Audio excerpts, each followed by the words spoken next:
première depuis l'arrivée du régime Trump aux États-Unis. La première dame, Melania Trump, s'est envolée lundi soir sans son mari pour un voyage d'une semaine qui l'amènera au Ghana, au Malawi, au Kenya et en Égypte. Une vingtaine de civils Touaregs ont été tués en fin de semaine par les assaillants armés dans le nord-est du Mali. Le drame s'est produit près de la frontière nigérienne. En RDC, plusieurs régions sous la menace de groupes armés ont fait objet d'attaques durant la fin de la semaine. Des attaques ont été signalées notamment dans le Kasaï, au centre, et l'Ituri, dans le nord-ouest du pays. Bonjour à toutes et à tous et bienvenue dans cette session d'information sur Sika au...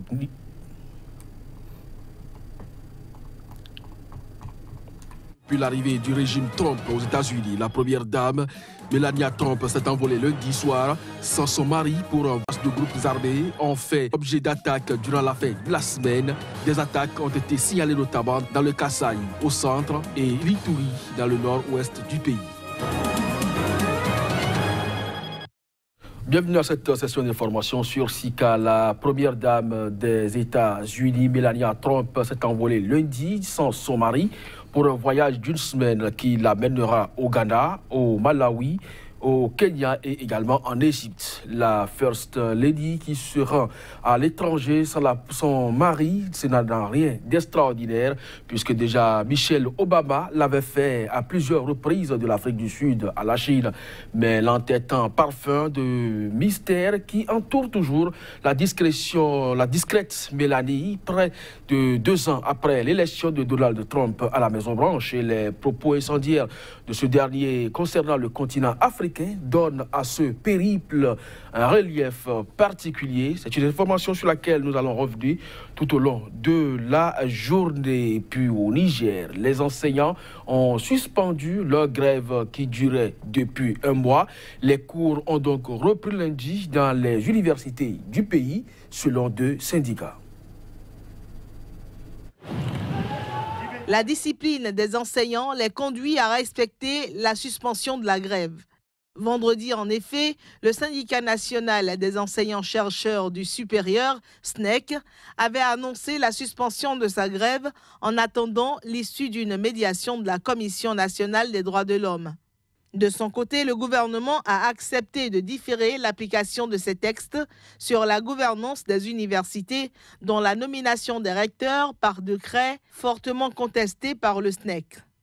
Les 505 enseignants-chercheurs des universités nigériennes observaient un arrêt de travail depuis le 3 septembre, date officielle de la rentrée universitaire. Ils exigeaient l'apurement de plusieurs mois d'arriérés de salaire et des primes de recherche pour certains de leurs militants. Les grévistes demandent aussi la prise en charge des assurances maladie, le versement des frais d'encadrement, de perfectionnement et de soutenance. Mi-septembre, le ministre nigérien de l'enseignement supérieur avait assuré que les arriérés de salaire avaient été apurés et les quelques cas d'arriérés de primes de recherche et les avantages statutaires qui ne sont pas payés le seraient rapidement.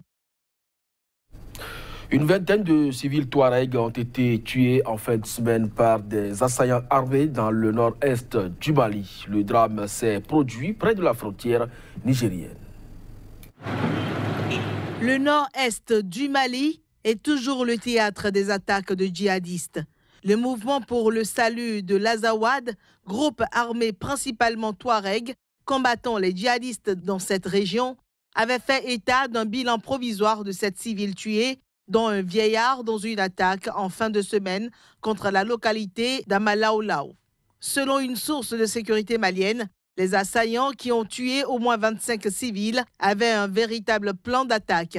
D'après un élu local, l'hypothèse d'un règlement de compte entre différentes communautés touareg n'est pas à exclure.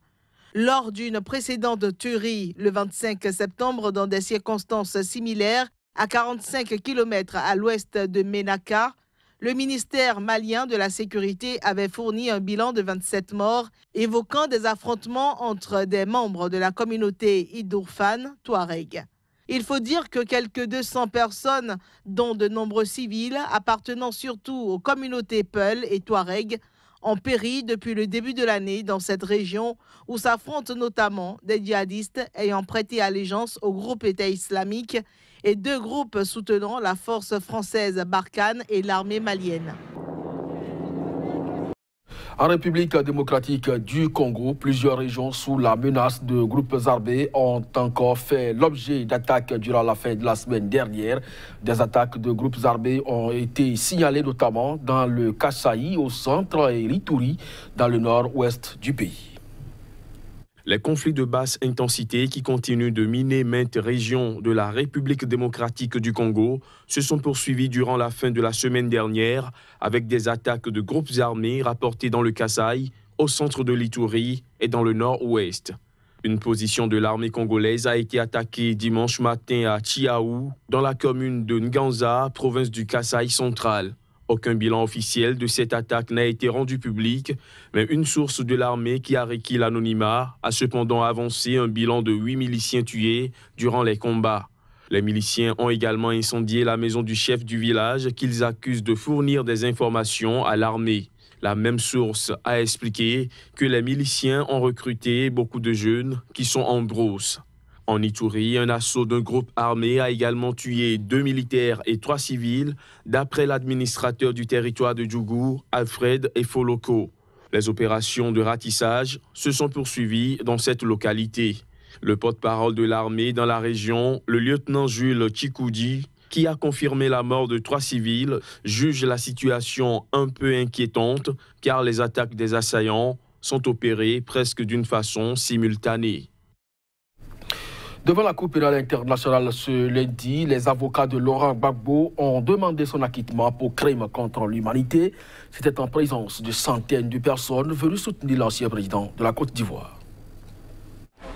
Un important dispositif avait été déployé ce lundi pour le transfert de Laurent Gbagbo depuis le centre de détention vers la Cour pénale internationale. Des centaines de partisans s'étaient regroupés afin de lui manifester leur soutien. Des personnes venues de Côte d'Ivoire, mais également des 4 coins de l'Europe, étaient là pour soutenir l'ancien président en détention depuis 7 ans. À Abidjan également, les partisans de Laurent Gbagbo lui manifestent leur soutien. Ils espèrent voir son acquittement pour crime contre l'humanité devant la Cour pénale internationale. Il faut libérer Laurent Gbagbo pour que la paix revienne. Sans Laurent Gbagbo, il ne peut pas avoir de paix. Sans Laurent Gbagbo, il ne peut pas avoir de paix. Parce qu'il est le symbole, il est celui chez qui nous voit un compte, il est celui qui peut réconcilier la Côte d'Ivoire. Et quand il sera là, vous verrez que tout va marcher. Je souhaite que Gbagbo Laurent devienne président de la Côte d'Ivoire, redevienne président de la Côte d'Ivoire. C'est ça, tout mon souhait. Après plus de 2 années de procès, la défense estime que les éléments de l'accusation sont insuffisants pour prouver les charges au-delà de tout doute raisonnable. Laurent Gbagbo est jugé pour des crimes contre l'humanité présumés commis pendant la crise post-électorale de 2010-2011 qui a fait des milliers de morts en Côte d'Ivoire. Il est le premier ancien chef d'État à avoir été remis à la CPI qui siège à La Haye. Les audiences devant la Cour pénale internationale sur la demande d'acquittement se tiendront jusqu'à vendredi. Au Nigeria, le président Muhammadu Buhari a prononcé son dernier discours à la nation avant la présidentielle de février 2019. C'était à l'occasion du jour de l'indépendance du pays. Le chef de l'État, qui brigue un 2e mandat, a défendu son bilan dans cette allocution qui est apparue comme un manifeste de son gouvernement. Le Nigeria commémore tous les 1er octobre son accession à l'indépendance. C'est traditionnellement l'occasion pour le chef de l'État de faire le bilan de ses actions dans un discours à la nation. Le président Muhammadu Buhari a sacrifié une fois encore à cette tradition ce lundi, prononçant ainsi son dernier discours à la nation avant la prochaine présidentielle. Dans son allocution, le chef de l'État nigérian, qui brigue un 2e mandat, a défendu son bilan. Selon Muhammadu Buhari, la situation sécuritaire du Nigeria en proie aux attaques du groupe djihadiste Boko Haram a connu une amélioration régulière et le gouvernement reste déterminé à mettre un terme à la crise. Évoquant les violences entre agriculteurs et éleveurs nomades dans le centre du pays, le président Buhari s'est contenté de déclarer qu'il chercherait une solution durable à ce conflit qui a fait 1300 morts durant les 6 premiers mois de cette année. À propos de l'économie en récession depuis 2016, il a déclaré que le gouvernement s'efforçait de mettre un terme à la dépendance du pays par rapport aux revenus pétroliers. Il a notamment vanté de nouveaux projets d'infrastructure et la stabilisation du Naira et de l'inflation. Le président Buhari a par ailleurs assuré que des progrès avaient été réalisés dans la lutte contre la corruption. Au Cameroun, plus de 6,5 millions d'électeurs sont appelés dimanche prochain à élire leur nouveau président en donnant ou non un 7e mandat à Paul Biya au pouvoir depuis 35 ans. À moins d'une semaine de ce scrutin, le chef de l'État sortant est annoncé toujours favori malgré les tensions les plus fortes dans les régions anglophones du pays. Paul Biya, qui apparaît comme le favori de la présidentielle du 7 octobre prochain au Cameroun, peut compter sur une kyrielle de soutien pour l'accompagner dans sa campagne. Comme par le passé, il a su mobiliser ministres cadres du parti au pouvoir et chefs traditionnels acquis à sa cause. Partout, des affiches à son effigie ont été postées et ses soutiens vont de plateau télévisé en plateau télévisé défendre son bilan. Un bilan pourtant entaché par la crise qui sévit dans les régions anglophones du pays. Le conflit contre les combattants séparatistes n'a cessé de prendre de l'ampleur depuis le début de la crise fin 2016. Sur la question, le président Paul Biya, en campagne le week-end dernier à Maroua, dans le nord du pays, a prôné à la fois fermeté et dialogue dans les zones anglophones en crise.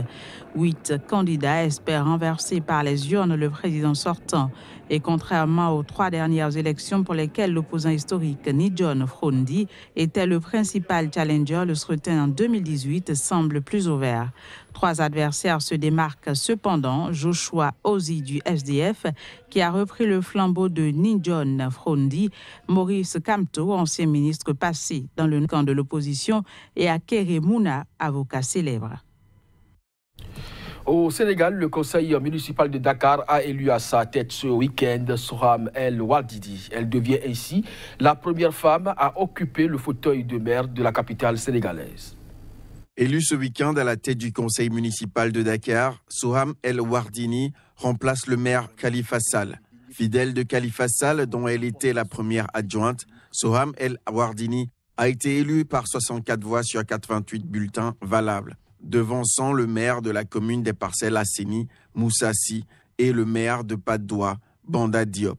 Ancienne professeure d'anglais, elle avait été adjointe à la culture à partir de 2009, avant de devenir première adjointe en 2014, puis assurer l'intérim depuis que Khalifa Sall est en prison. Soham El Wardini sera en principe à la tête de Dakar jusqu'aux élections municipales de décembre 2019. Pour mémoire, le président sénégalais Macky Sall avait révoqué le 31 août par décret de ses fonctions de maire Khalifa Sall, l'un de ses principaux adversaires politiques et candidat déclaré à la présidentielle de février 2019.